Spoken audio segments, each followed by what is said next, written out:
Son's emotional farewell overshadows 1-1 draw between Tottenham and Newcastle in Seoul.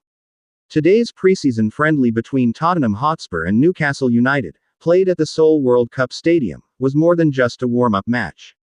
While the game ended in a 1-1 draw, the biggest storylines were a tearful farewell for a Spurs legend and a serious injury to a key player.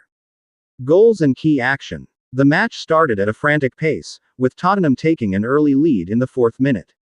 Brennan Johnson capitalized on a defensive error, latching onto a deflected pass before slotting a low shot past Newcastle's goalkeeper, Nick Pope.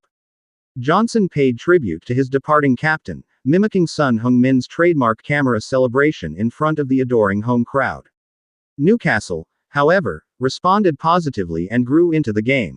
Despite having the Lions' share of possession, they were initially frustrated by Tottenham's defense and a brilliant save by Pope to deny Mathys Tel. The Magpies' persistence paid off in the 38th minute when Harvey Barnes, in a trademark move, cut inside from the left wing and unleashed a powerful, low shot that beat Spurs Antonin Kinský to level the score just before halftime.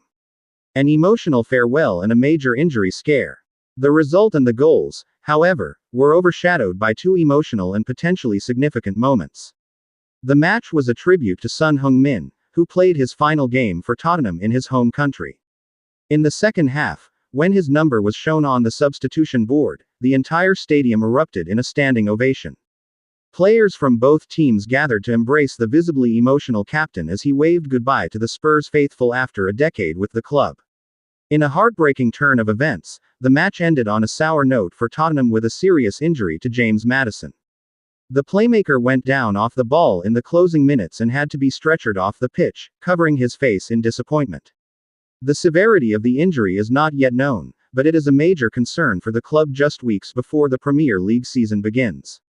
While the 1-1 draw gives both teams things to work on before the official season starts, the match will be remembered less for the result and more for the emotional highs and lows that unfolded in Seoul. For Tottenham, it was the end of an era with Son's departure, clouded by the worrying injury to Maddison. For Newcastle, it was a solid performance that saw them end a losing preseason run.